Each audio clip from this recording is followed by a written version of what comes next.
बिस्मिल्लाहिर्रहमानिर्रहीम। अस्सलाम वालेकुम। कैसे हैं यूट्यूब फैमिली? उम्मीद है कि आप सब खैरियत से होंगे, आपके घर में भी सब खैरियत होगी। अल्लाह ताला आप सबको खुश रखे, आबाद रखे, हमेशा हंसते रहें, मुस्कुराते रहें। और happy new year all of you. आपको नया साल की बहुत ज़्यादा मुबारक। 2021 स्टार्ट हो गया है। अल्लाह ताला हम सब के लिए ये साल बेइंतहा अच्छा और खुशियों का बायस बने हमारे लिए, हम सब के लिए। 2020 में तो हमारे लिए बहुत सारी परेशानियां थी। आपको खुद भी अंदाज़ा, हर एक बंदे के लिए हर कोई मुश्किल में था। और कुछ ऐसी चीज़ें थी, कुछ ऐसी चीज़ें हुई जो इंसान कभी ज़िंदगी में नहीं भूल सकता। बाज़ लोग अपने प्यारों से बिछड़े, बहुत सारी ऐसी चीज़ें हुई कि इंसान की एक ज़िंदगी का वो एक इंसान के ऊपर एक, जिसे कहते हैं ना, असर भी हुआ उस चीज़ों का, और वो लम्हात इंसान कभी नहीं भूल सकता। बहुत सारी ऐसी चीज़ें आई दुनिया, बहुत सारी ऐसी चीज़ें 2020 में आई। और आपकी भी मेमोरीज होंगी बहुत ज़्यादा कि जो आप कभी भी नहीं भूल सकते, जो आप हमेशा याद रखेंगे। आप जब भी उस चीज़ को याद करेंगे तो आपको होगा कि यार उस साल हमारी ज़िंदगी में ऐसे लम्हात आए थे। इसी तरह से मेरी भी ज़िंदगी में मेमोरीज हैं, ऐसी बहुत सारी मेमोरीज हैं। लेकिन 2020 में बहुत एक ऐसी मेमोरी है जो मैं कभी ज़िंदगी में नहीं भूल सकती। मैं आपके साथ ज़रूर शेयर करूँगी, आप भी अपनी मेमोरीज़ को मेरे साथ शेयर करिएगा कि कमेंट्स बॉक्स में बताइएगा कि आपकी क्या मेमोरीज़ हैं जो आप कभी नहीं भूल सकते हैं। मैं आपको अपनी मेमोरीज़ बताती हूँ कि ये तकरीबन बात है अक्टूबर की, अक्टूबर 2020। उस दिन 23rd थी, मुझे डेट भी याद है इस वजह से कि मैं कोई प्रोजेक्ट पे काम कर रही थी, काफ़ी टाइम से उस चीज़ पे लगी हुई थी, बहुत कोशिश कर रही थी।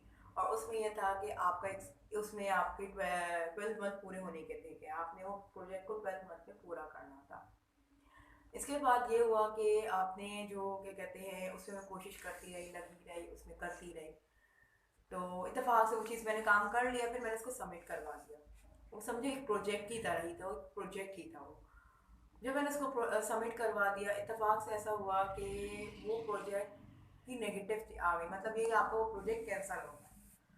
मैं उस वक्त, आप यकीन करें, मैं इतना शौक में थी कि मैं उस वक्त, मुझे कुछ समझ में नहीं आ रहा था कि ऐसा क्या होगा, क्योंकि उस चीज़ में मेरी बहुत सारी मेहनत शामिल थी, जो मैं इतने सालों से लगी हुई थी उन मेहनत करते हुए। तो आप किसी चीज़ में एक मेहनत करते हुए लगे रहते हो और वो आपकी वो कैंसिल हो जाती है, तो आप बिल्कुल ही वो हो जाते हो कि यार ये क्या हो गया। मैं समझी कि भाई सब कुछ ख़त्म हो गया मेरी, मैं बिल्कुल ही, जिसे कहते हैं कि एक अजीब हालत में हो गई थी उस वक्त। और इत्तेफाक से उस दिन मेरी एनिवर्सरी भी थी, मेरा कोई दिल नहीं चाह रहा, कुछ भी नहीं चाह रहा कि मैं कुछ करूँ, क्या नहीं करूँ। तो फिर मैंने अपने पेरेंट्स को भी बताया ये बात। तो मेरी अम्मी हमेशा यही कहती थी कि इंशाल्लाह हो जाएगा। वो मुझसे यही लफ्ज़ हमेशा कहती थी कि नहीं तुम बेफिक्र रहो, इंशाल्लाह तुम्हारा काम हो जाएगा। मैं, जाहिर सी बात है, जब एक माँ बाप आपके लिए दुआ करते हैं और माँ बाप ये बोलते हैं तो आपको एक हौसला मिल जाता है। मेरे हस्बैंड का भी ये था, मेरे हस्बैंड भी मुझे यही कहते थे, हो जाएगा इंशाल्लाह, फिक्र करने की कोई ज़रूरत नहीं है। इत्तेफाक से उस दिन कैंसिल हुआ। और उस दिन पूरा सुबह सुबह शायद 12 बजे, 12:30 12 बजे वो चीज़ मेरे सामने आ गई। मैं इस तरफ इतनी ज़्यादा अपसेट कि मुझे कुछ समझ में नहीं आ रहा था कि मैं क्या करूं, क्या नहीं करूं।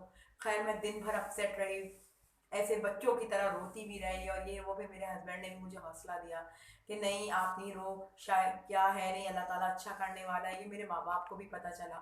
आप यकीन करें, रात को 7 बजे मैं ऐसी बैठी हुई मोबाइल लेकर, और मैंने जाके उसमें ऐसी बार बार देख रही थी। तो मैंने उसमें ऐसी शौक हुई कि वो चीज़ अप्रूवल होके आ गई। आप यकीन करें, जो कैंसिल हुई थी 12 बजे, और वो रात को 7, शाम को 7, साढ़े 6 बजे, बल्कि 6:30 बजे वो मेरे पास अप्रूवल आ गई उसकी। आप यकीन करें, मेरे लिए वो इतना शौकिया था, और मेरा इस चीज़ पे इतना यकीन हो गया कि मेरा रब ज़रूर करने वाला है। हम जितना पहला, हमारा रब हमको आजमा रहा होता है कि हम इसकी इसके उस पर कितना म्यार पे उतर रहे हैं, कितना म्यार पे हम उतर रहे हैं, कितना हमने अपने रब को तो नाराज नहीं किया हुआ, हमने अपने रब के साथ रब को राजी कर रखा है। आपको उस वक्त मुझे इस चीज़ का एहसास हुआ कि हो सकता कि मुझे मेरा रब आजमा रहा हो, और हम कहीं तो हमने अपने रब को तो नाराज नहीं किया हुआ। आप यकीन करिएगा, उस वक्त मेरे लिए वो शौक किया था कि जब मैंने ये देखा, जब मैंने ये कहा कि यार ये क्या हुआ। अभी मैंने 1 घंटा, सुबह 12 बजे मैंने ये चीज़ देखी, और रात शाम 6 बजे। तो मेरे यकीन करें कि मेरे लिए वो खुशी का लम्हा नहीं रहा।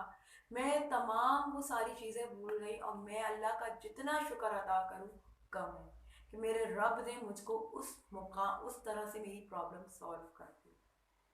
तो मैं आप सबसे भी यही कहूँगी कि हमेशा अपने रब पे भरोसा करके आगे चलिए। और हमेशा ये नया साल शुरू हो गया है और दुआ में सबको याद करिए। अगर हम किसी के लिए दुआ करते हैं, आप यकीन करें खुद ब खुद रास्ते बन जाते हैं इंसान के। कहते हैं ना कि आप दूसरों को लिए दुआ करें, अल्लाह ताला आपके लिए खुद ब खुद रास्ते खोल देगा।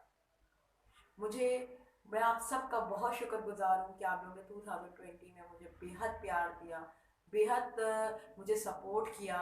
और मैं बहुत अच्छे अच्छे कमेंट्स मिलते हैं जिससे मुझे आप लोग मुझे इतना हौसला देते हैं, इतना प्यार देते हैं कि मेरे अंदर और एनर्जी आ जाती है।